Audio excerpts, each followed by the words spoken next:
अस्सलाम वालेकुम dear students, I hope आप सब खैरियत से होंगे। जी आज हम करेंगे यूनिट नंबर 9 का थ्योरम नंबर 2।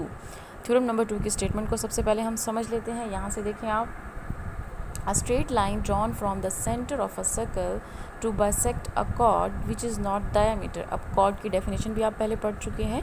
chord क्या होता है, बेसिकली डायमीटर नहीं होता, लेकिन chord और डायमीटर में डिफरेंस देखने के लिए आपको इसकी मेरी वीडियो देखनी पड़ेगी जो कि डेफिनेशन ऑफ chord के नाम से, तो वो आप ज़रूर देख लीजिएगा।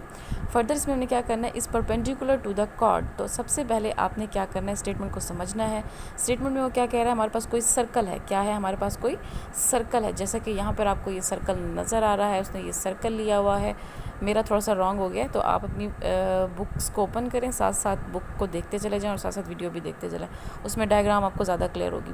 तो सबसे पहले आपने क्या करना है, एक अदद सर्कल ड्रा कर लेना है जो कि आपको नज़र आ रहा है। देन वो क्या कह रहा है, इस पर एक कॉर्ड होगा, आपने कॉर्ड ले लेना है, जो कि यहाँ पर मैंने ए बी कॉर्ड ले लिया है। ठीक है, ये यहाँ से आपको नज़र आ रहा होगा, ये सर्कल है, सर्कल के बाद ये ए बी उसने कॉर्ड लिया हुआ है। देन आपने क्या करना है, कॉर्ड तो आपने ले लिया, अब सर्कल जो आपने बनाया है उस सर्कल के सेंटर से आपने एक अदद परपेंडिकुलर यानी कि एक स्ट्रेट लाइन ड्रा करनी है। जैसे कि यहाँ पे स्टार्ट में एक आ गया था, यहाँ से देखें अपनी स्टेटमेंट में, a straight line drawn from the centre of the circle.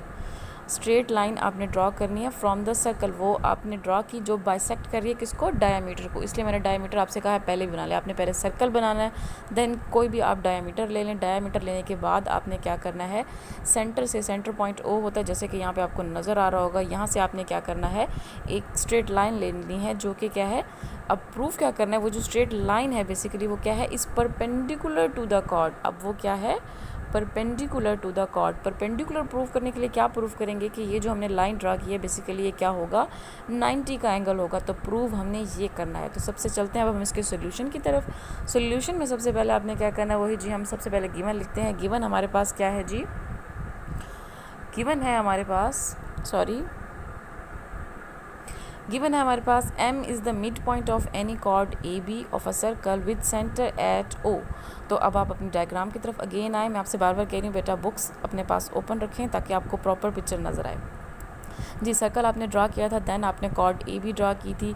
Then हम कह रहे हैं कि जो हमने मैंने एक ड्रॉ किया है, सेंटर से एक स्ट्रेट लाइन ड्रॉ की थी, उसका जो मैंने मिड पॉइंट ले लिया उसको मैंने एम का नाम दे दिया। ये आपको यहाँ पर नज़र आ रहा होगा एम, तो ये क्या है, इसका मिड पॉइंट है। फर्दर आपने क्या करना है, where chord A B is not a diameter of the circle. ये मैंने आपको अभी एक्सप्लेन किया है। डायामीटर बेसिकली क्या होता है, जो सर्कल के सेंटर से पास कर रहा हो वो आपका डायामीटर कहलाता है। ऐसे हो यानी कि जो सेंटर से पास कर रहा हो वो क्या कहलाता है, डायामीटर कहलाता है। लेकिन आपने कॉर्ड लेनी है, कॉर्ड मींस जो होगा वो सर्कल के सेंटर में से नहीं गुजरेगा, क्योंकि आपको ये ए बी जो कॉर्ड नज़र आ रहा है, ये ए बी जो मैंने कॉर्ड लिया ये सेंटर से नहीं गुजरा। ये कॉर्ड आप कहीं पर भी ले सकते थे, यहाँ पर भी ले सकते थे, लेकिन बस सेंटर से ना गुजरे, मेन रीज़न ये है। तो अब आई होप आपको कॉर्ड और डायामीटर का डिफरेंस पता चल गया होगा। फर्दर आपने क्या करना है, इसको प्रूफ क्या करना है। ये तो 2 पॉइंट्स आपके पास गिवन है कि आपके पास एक कॉर्ड है, देन आपके पास एक सर्कल है, सर्कल से आप एक एक स्ट्रेट लाइन ड्रॉ कर रहे हैं। अब वो स्ट्रेट लाइन ड्रॉ कर रहे हैं वो उसके मिड से गुजरी है जिसको मैंने एम का नाम दिया है। प्रूफ मैंने क्या करना है कि ये क्या है, परपेंडिकुलर। तो टू प्रूफ में आपने क्या लिखना है, यहाँ पर देखें, O M is perpendicular the chord A B. ये चीज़ हमने प्रूफ करनी है। और परपेंडिकुलर प्रूफ करने के लिए मैंने आपको अभी बताया है कि आपने क्या करना है, 90 का एंगल प्रूफ करना है। ये जो आपके पास एंगल 1 और एंगल 2 आए हैं सेपरेटली देखा जाए तो ये क्या बनेगा, 90 के एंगल बनेंगे। तो कंस्ट्रक्शन में आपने सबसे पहले क्या कर लेना है, join A and B with centre O. अब आपने क्या करना है, जो आपके ओ जो आपने डायामीटर लिया था इसको आपने ज्वाइन कर लेना है ओ के साथ, ये वाला पॉइंट इसको इसके साथ ज्वाइन कर लें और इसको इसके साथ ज्वाइन कर लिया। आपने ज्वाइन कर लिया। देन आपने एंगल्स लिख लेने हैं जो आपने स्ट्रेट लाइन ड्रॉ की थी 1 और 2। आई होप आपको यहाँ से नज़र आ रहा होगा। जो आपने बाइसेक्ट किया इनको आपने एंगल्स का नाम दे देना जैसा कि आपको फिगर में दिखाया गया। अब हम चलते हैं इसके प्रॉपर प्रूफ की तरफ। ये तो हमने कंस्ट्रक्शन कर ली, प्रूफ में देखें हम क्या करेंगे जी। प्रूफ में अब आपको मैं यहाँ पे एक रफ स्केच बना के दिखा देती हूँ क्योंकि वो प्रीवियस पेज पे डायग्राम बनी हुई है।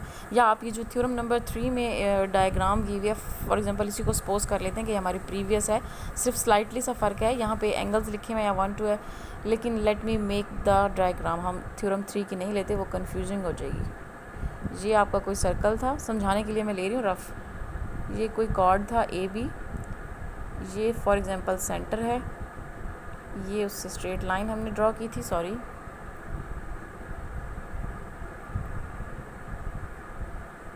जी, ये उस पर ड्रॉ की थी, ये ओ से ए का फासला, ये ओ से बी, ठीक हो गया जी, ये ओ है। स्क्रीन पे लिखना काफ़ी मुश्किल है मेरे लिए। ये ए, ये बी, जस्ट मैं रफ़ लिख रही हूँ इसलिए कह रही हूँ कि आप बुक्स अपने पास रखें, आपको समझ आ जाएगी। ये एम मिडल में यहाँ पर एम है आपका, ठीक है। इसी तरह ये एंगल 1 है और ये एंगल क्या है 2, ठीक हो गया जी। रफ़ स्केच हमने बना लिया है। अब हम चलते हैं अपने इसके प्रूफ की तरफ। जी, अब हम क्या कह रहे हैं, इसमें हमारे पास दो ट्रायंगल्स बन रहे हैं, in triangle O A M and correspondence ले रहे हैं। बेसिकली आप देख सकते हैं यहाँ पे आपको दो ट्रायंगल्स नज़र आ रही हैं, एक बन रही है आपके पास ओ ए एम, दूसरी बन रही है आपके पास ओ बी एम। तो ये दो ट्रायंगल ले ली हैं आपने, इसमें कॉरस्पॉन्डेंस चेक करनी है। कॉरस्पॉन्डेंस किस तरीके से चेक करेंगे जी, अब हम देखते हैं कि इसमें क्या चीज़ किसके इक्वल है। तो इसमें ये है आपके पास कि मैयर A B is equal to मैयर बी, सॉरी मैयर O A is equal to मैयर ओ बी। तो स्टूडेंट्स आप लोग काइंडली अपनी बुक्स खोलें, मैं आपको साथ साथ एक्सप्लेन कर रही हूँ। अब ओ ए और जो ओ बी है, डेफिनेटली ये क्या है, रेडियस हैं सर्कल के। तो ये रेडियस आपको पता है कि बराबर होते हैं, सेम सर्कल एक ही सर्कल के हैं, तो रीज़न में उसने यही लिखा हुआ है, radius of the same circle. Next वो हमें क्या कह रहा है कि ए एम इक्वल है मैयर एंगल बी एम के। ये आपके पास गिवन था, क्योंकि जब आपने स्ट्रेट लाइन ड्रॉ की थी कॉर्ड पर, हमने कहा था कि एम उसका मिड पॉइंट है। अगर एम उसका मिड पॉइंट है तो डेफिनेटली ये आपस में क्या होंगे, बराबर होंगे। और रीज़न में हमने क्या लिखा है कि ये हमारे पास गिवन है। और फर्दर वो क्या कह रहा है कि ओ एम इक्वल है ओ एम के। ये मैं आपको अगेन डायग्राम दिखा देती हूँ। जी, अगेन हम अपनी डायग्राम देख लेते हैं। जी, इसमें देखें ओ एम इन दोनों में क्या है, कॉमन है, ठीक है। तो वो हमने रीज़न में लिख देना कि ओ हम इन दोनों में क्या है, कॉमन है। चलते हैं अगेन अपने प्रूफ की तरफ। जी, ओ एम क्या है, दोनों में कॉमन है। नेक्स्ट ये देखें, हम कह रहे हैं, अब मैं आपको 3 एलिमेंट्स होते हैं किसी भी ट्राइंगल के, सॉरी 6 एलिमेंट्स होते हैं जो कि 3 साइड्स होती हैं और 3 एंगल्स होते हैं। ये आपने 9th क्लास में स्टडी किया था। अगर इन 3 एलिमेंट्स में से हम कोई से, सॉरी 6 एलिमेंट्स में से हम कोई से 3 एलिमेंट्स प्रूव कर दें कि वो इक्वल हैं, तो हम कहते हैं ये जो ट्राइंगल्स हैं ये कॉन्ग्रुएंट हैं। अब इसमें क्या है, 3 साइड्स आपकी कॉन्ग्रुएंट हैं, इक्वल है। अगर 3 साइड्स आपस में इक्वल हैं तो क्या होगा, आपके पास ये जो ट्राइंगल्स आपने ली हैं ये क्या हो जाएंगी, कॉन्ग्रुएंट हो जाएंगी। क्यों कॉन्ग्रुएंट हो जाएंगी, क्योंकि इसमें साइड साइड पोस्टुलेट, ये यहाँ से देखें this one, side side side is congruent to side side side, यानी कि 3 साइड जो आपस में इक्वल थी उसके बिहाफ पे हम कह रहे हैं कि ये जो ट्राइंगल्स हैं ये क्या हो गए हैं, कॉन्ग्रुएंट हैं। अब अगर ये ट्राइंगल कॉन्ग्रुएंट है, आपको पता है, अभी मैंने आपको बताया कि किसी भी ट्राइंगल में, किसी भी दो ट्राइंगल्स की जब आप कॉरेस्पॉन्डेंस चेक करते हैं तो उसमें 6 एलिमेंट्स होते हैं, 6 में से 3 साइड्स होती हैं और 3 एंगल्स होते हैं। अगर ये दोनों ट्राइंगल्स आपस में कॉन्ग्रुएंट हैं तो जो इनके एंगल्स होंगे डेफिनेटली वो भी क्या होंगे, कॉन्ग्रुएंट होंगे। उसके बिहाफ पर हमने ये वाली लाइन लिखी है कि मैयर एंगल 1 इक्वल हो जाएगा मैयर एंगल 2 के। क्यों है, रीज़न देख लेते हैं। रीज़न में उसने लिखा है कि corresponding side of the congruent triangle. अब ट्राइंगल्स हम प्रूव कर चुके हैं ये कॉन्ग्रुएंट है, दैट्स वाई जो इनके एंगल्स होंगे कॉरस्पॉन्डिंग वो भी क्या होंगे, कॉन्ग्रुएंट होंगे। जी, अब नेक्स्ट वो क्या कह रहा है आपको, मैयर एंगल 1 प्लस मैयर एंगल 2 इज़ इक्वल टू, जी ये भी आप सबको पता है किसके इक्वल है, ये Maihar angle A M B. मैं आपको अगेन डायग्राम दिखाती हूँ। अब ये स्ट्रेट लाइन का बन रहा है, एडजेसेंट सप्लीमेंट्री एंगल है। एडजेसेंट मीन एक के साथ जो एक होता है, इस तरह 1 के साथ ही 2 बना हुआ ना, ये आपस में क्या है, एडजेसेंट है। तो ये सप्लीमेंट्री एंगल, और सप्लीमेंट्री एंगल किसके इक्वल होते हैं, 180 के। अब मैं दिखा रही हूँ ये किस तरीके से एडजेसेंट है, डायग्राम अगेन देख लेते हैं।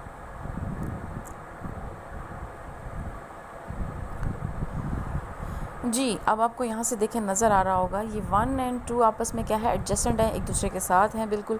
तो ये क्या है, एडजेसेंट एंगल है। और दूसरा ये कि ये स्ट्रेट लाइन पर भी हैं, तो ये सप्लीमेंट्री एंगल है, ये 180 के इक्वल हो जाएंगे। जी, नेक्स्ट हम क्या प्रूफ, अब बेसिकली मुझे इसको 90 का प्रूफ करना है, 1 एंगल को भी और 2 एंगल को भी, इसको परपेंडिकुलर प्रूफ करने के लिए। तो क्या करेंगे इसके लिए, नेक्स्ट स्टेप में हम, जी नेक्स्ट स्टेप में हम कह रहे हैं कि डेफिनेटली अब ये टोटल 180 का है, तो अगर मैं इनको सेपरेट करूँगी तो ये क्या बनेगा, मैयर एंगल 1 इज़ इक्वल टू मैयर angle 2 is equal to 90 degree. तो यही हमने प्रूफ करना था कि ये क्या है, 90 डिग्री के हैं। तो O M is perpendicular to O B, यही चीज़ हमने प्रूफ करनी थी जो हम कर चुके हैं। आई होप स्टूडेंट्स आपको ये समझ आया होगा। अगर ना भी समझ आया तो आप अगेन पूछ सकते हैं, मैं आपको ज़रूर एक्सप्लेन करूँगी। और अगर आपको वीडियो पसंद आए तो इसको आपने लाइक करना है और अपनी फ्रेंड्स के साथ शेयर करना है। और अगर अब भाई आपने चैनल सब्सक्राइब नहीं किया तो काइंडली इस चैनल को सब्सक्राइब भी ज़रूर कीजिएगा। थैंक यू, अल्लाह हाफ़िज़।